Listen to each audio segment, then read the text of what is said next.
speak for the krill. Can I eat ice cream all the time? That's not fair. You're Indian fair, but I speak for the krill. Chris. Cow. Chris. Dude. Chris.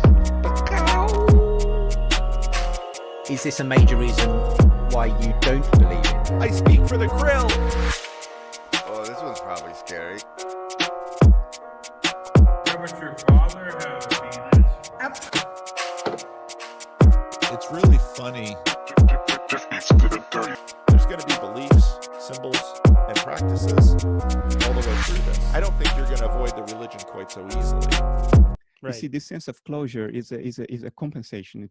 There's a fluid compensation, and in science, it is the specter, the illusion of the final model, the ultimate theory of everything that carries with it this idea that, hey, it's all a piece of crap, but that's the ultimate. We are nothing in this universe. We don't matter. Our lives will be forgotten after 1,000 years. It would be as if we didn't exist at all, but at least we understand what's going on down to the ultimate. The sun says hello and welcome to Solar Cycle 25.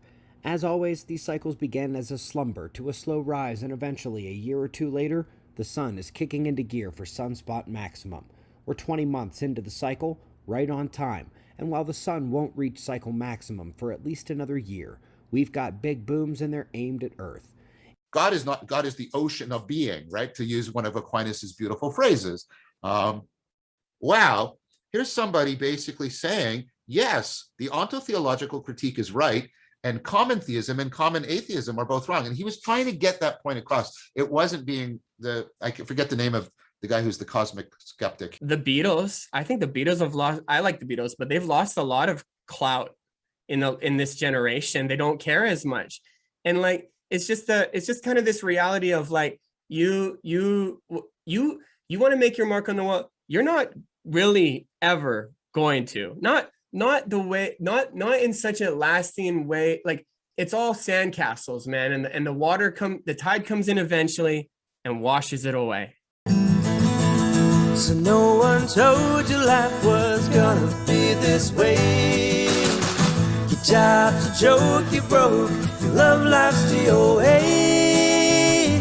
It's like you're always stuck in second gear. But when it hasn't been your day, your week, your month, or even your year. But I'll be there for you when the rain starts to pour. What kind of light bulbs do you use to color the background? See, these I don't mind I like answering these behind the scene podcast questions.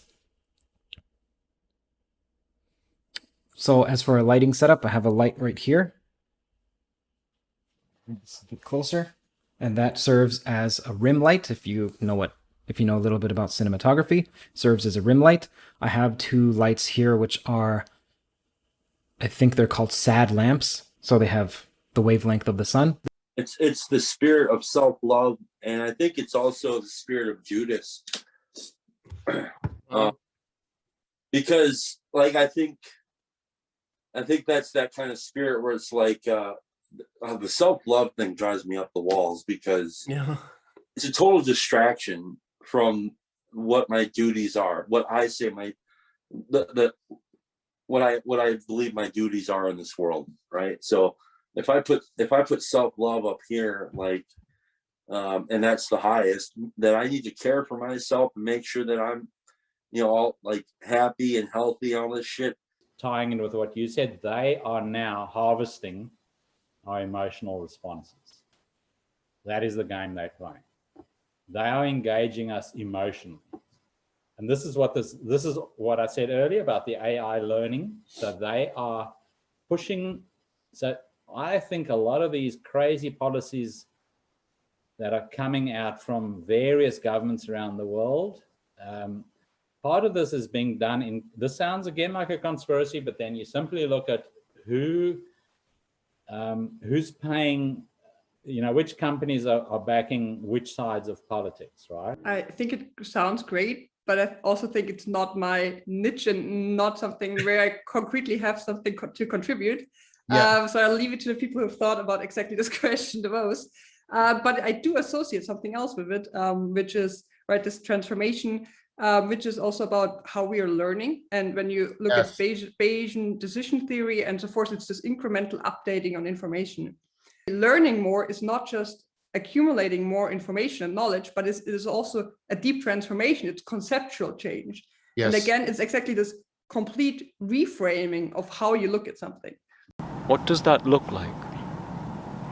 He comes, does he teach mankind how to have self-control, to avoid these behaviors that hurt one another, to avoid us taking things from the world to make us feel whole and complete? Does he wave a magic wand and eradicate it from us, temptation and all of these problems, our actions that are selfish, harming one another? Does he then wave a magic wand and we just become amnesic of it? And so like robots, we're totally reset in that way. He thought, I bet you he thought what he was doing with Christ was a good thing. This guy's an asshole. He needs to get out of here. Like, do not do this. You will become insane. Like, it will lead you to insanity if you go in this direction. If you try to kind of to pray without ceasing, like to just kind of, because this is the idea that they try to do, is they try to, the monks basically try to become constant prayer, where their entire being is kind of caught up in this prayer. And it leads to illumination. It leads to theosis, to basically being united with God.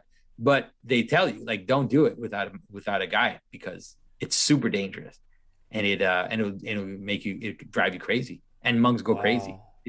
You go to these monasteries, let's say on Mount Athos, and you'll just meet crazy monks who lost their mind because they became prideful, or they just they didn't accept to be guided, or they just did their own thing, and then they just lose their mind. Our surrender will be voluntary, because you see, by then we will have been so weakened from within, spiritually, morally, economically. He believes this because from our side he's heard voices pleading for peace at any price, or better red than dead, or as one commentator put it, he'd rather live on his knees with his mask on than die on his feet. And therein lies the road to war, because those voices don't speak for the rest of us. I thought probably the best way to do it is on YouTube. Now, how do I do this? I'm still figuring this, and I know I post Jordan Peterson videos on my Facebook page and on my blog, but I'm also not under any misunderstanding that most of my friends are not going to sit through 2.5 hours of listening to this man ramble, which is something that I do, and obviously something that a lot of people do. He's blinded by his self-interests, and like this is about self-surrender and self-abandonment, right? This is about making the cookies, because the cookies are being made, whether you like it or not. I can sit over in the corner and say, no, I'm going to make my own damn cookies. Good luck with that. Nobody's going to eat them, and they're going to taste like shit anyways. And you're going to be sitting there eating them like, oh yeah, I really like my damn cookies. Yeah, and you're lying to everybody. And they're just bullshit cookies, you know?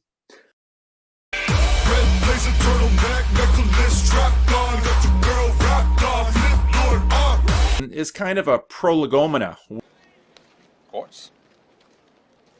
Quartz. Some mica. Shale. Limestone. So I'm a rockhound. At least I was in my old life. I'd like to be again on a limited basis. I'd make you grateful somehow. And then that would, you know what I mean? Okay, so you're just saying that, like, you know that at that point, that was true. When he said those words, that was true. It was true for him. Okay. So when like your human equipment is operating at that exact same frequency, you too are in Christ. And that's what I mean by when I say in Christ, I mean, it's like in that mode of operation, that harmonic hum, you're in the body. You can always go there theoretically, like, well, you could be tortured and like will your spirit theoretically. Christianity offered our culture was where we started this conversation in terms of why I do YouTube channel, why I do Randos conversations, because deep in our culture now is this need to be seen.